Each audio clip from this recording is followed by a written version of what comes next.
My name is Saran Nayak. I am studying 10th class, Nalapureddipalli High School, Pulindala mandal.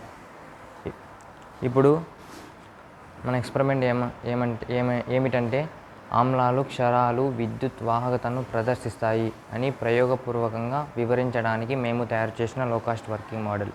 దీని తయారీకి plastic టిన్, 2 కడ్డీలు, bulb wire మరియు charger. ఇక్కడ చూపిన విధంగా ప్లాస్టిక్ టిన్లో 2 కడ్డీలను ఎలక్ట్రోడ్లుగా రబ్బర్ క్లాత్కు అమర్చాలి. ఒక ఎలక్ట్రోడ్ నుండి వైరును బల్బుకు కనెక్ట్ చేయాలి.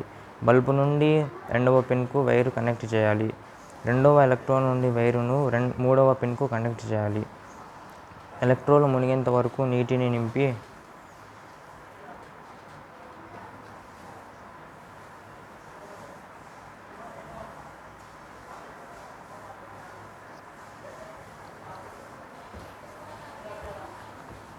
ఛార్జర్ సహాయంతో DC కరెంట్ సప్లై చేయాలి.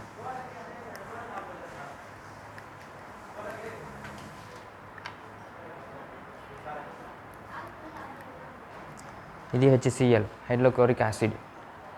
ఇప్పుడు కొంత నీటిలో HClని పోయాలి, హైడ్రోక్లోరిక్ యాసిడ్.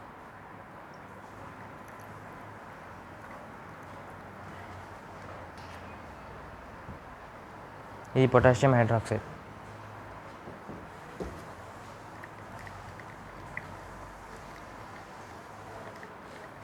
బల్బు వెలుగుతుంది.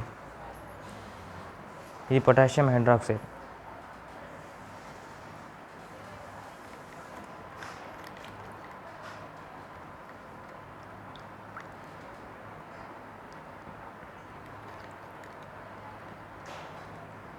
ఈ విధంగా మనం ప్రయోగపూర్వకంగా ఆమ్లాలు క్షారాలు విద్యుత్ వాహకతను ప్రదర్శిస్తాయని తెలుసుకున్నాము.